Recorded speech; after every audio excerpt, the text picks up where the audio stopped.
here. You came. Looks like just in the nick of time. A couple minutes ago wouldn't have been so bad either. What are you gonna do?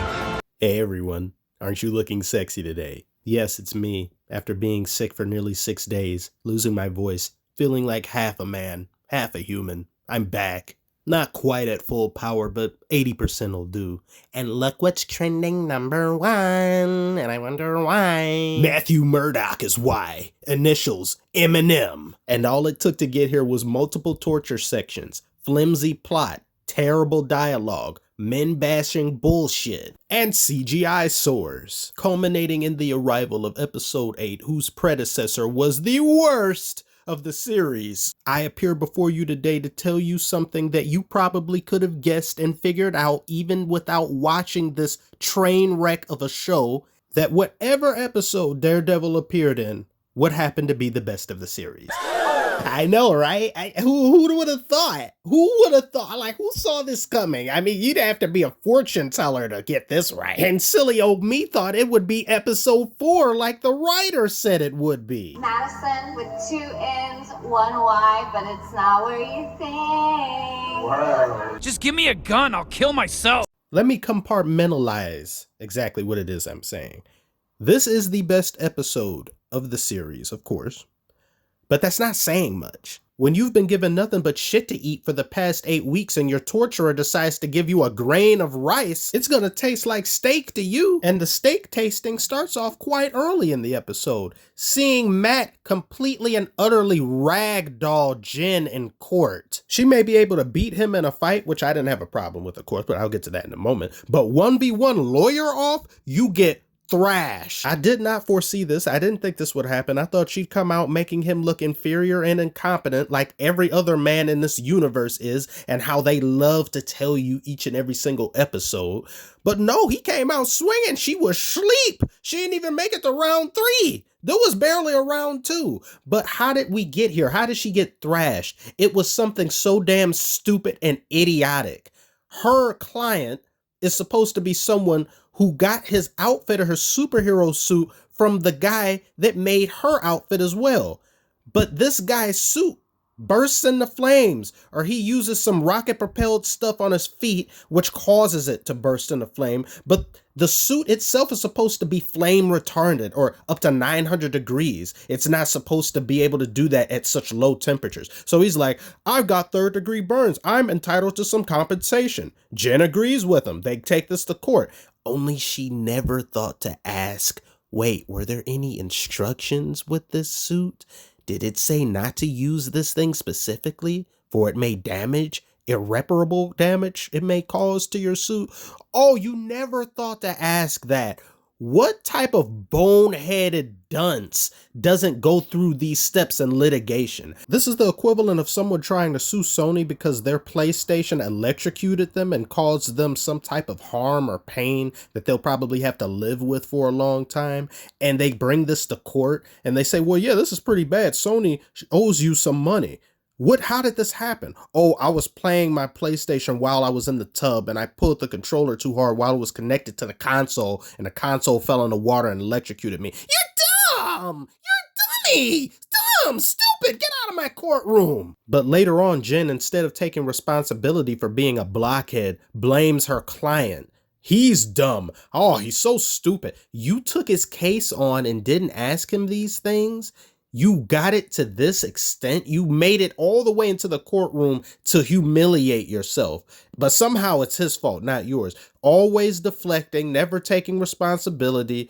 It's everyone else's fault except mine. Woe is me. She didn't even want to take this trash bag on as a client in the first place because the guy that made her suit, she would have to bring a lawsuit to him. And she's like, oh, I don't want to mess up the person who brings me suits for the form that I don't like and don't appreciate. Oh, I don't want to. Maybe ask somebody else. So once again, you're self-serving. It's always about you, not others. Back to Daredevil. I don't even care about Daredevil like that. I haven't even watched Daredevil's show yet. I do not care about it. I was looking forward to his being here just to get a change of pace from the absolute drudgery that I've had to sit through. And yes, he brought a change of pace. The fight that he had with She-Hulk was but automatically the best fight of the entire show. Even better than the Hulk and the She-Hulk fight, because that was just flimsy and bad. That just made Hulk look trash, even more trash than he already is. This episode, more so than any other one, did show Jen not being such a sourpuss Debbie Downer. She was mostly in high spirits through most of the episode. And like I had said before, the actress that plays She-Hulk does a great job. I don't have a problem with her being cast as her. I have a problem with how she's written, and I have a problem with this drywall ass plot this show provides. Every episode to this point has been an F. And finally, we see a D. And Daredevil may not be able to see his, but She-Hulk surely can. But we're not just talking about a product here. The very nature of Mr. Jacobson's line of work, making suits exclusively for superheroes, necessitates anonymity. 6 hours later.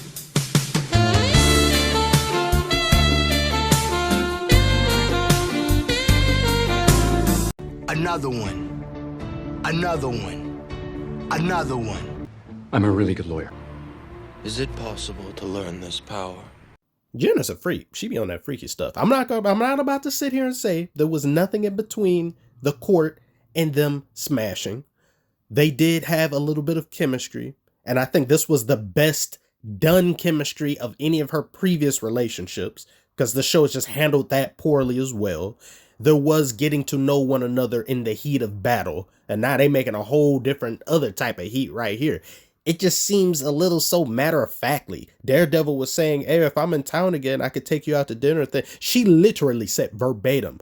Or we could just skip all that and get right down to the nitty-gritty, you know what I'm saying? You know what I'm saying? Just straight up. I was like, damn. She had old boy doing a walk of shame in his suit. This was the first genuine chuckle or that I had from watching this entire show. I'm aware Daredevil had relationships in his own show and there was a build up to it, which I think it would have been nice if we had that here. I'm not saying there's anything wrong with having sexual relationships rather close to one another, but when they're unhealthy and particularly bad and they go based off of looks with little to no chemistry and shallowness, I think it shows more you have an issue with you more so than the person that may be seeking it, since you're entertaining bullshit. This is the first one she genuinely felt like there was at least a foundation for her and Daredevil to build on. It just seemed too rushed to me, and I would have rather it have been built up. She had her talking to the screen section saying, oh, do you guys feel this as much as I do? Yeah, there was build up, but it wasn't conducive enough for me. It just felt too damn rushed. It happened too quick. It's just because Daredevil's here, let's smash him. Let's just do that. I knew that was going to happen eventually. I knew there'd be some sort of relationship between the both of them, maybe some sexual tension or something of that nature. But for it to just come to a head in one episode, my God. What's it like being a female lawyer? Twice the work, half the recognition, and you're constantly being asked what it's like being a female lawyer. Shut up! Yes, girl, slay with the comeback, girl. What a single cell organism of a character. I swear her entire personality revolves around punching down on men 24/7, 365. But this episode ends on a cliffhanger, if you can call it that, where that previous agency, that so-called anonymous type agency that guy that she, being Jen, brought home, was affiliated with, took pictures of her intimate. This man set up a video camera somehow without her realizing and recorded the entire thing. Just, oh my God, really? How does he do this? How do you not notice?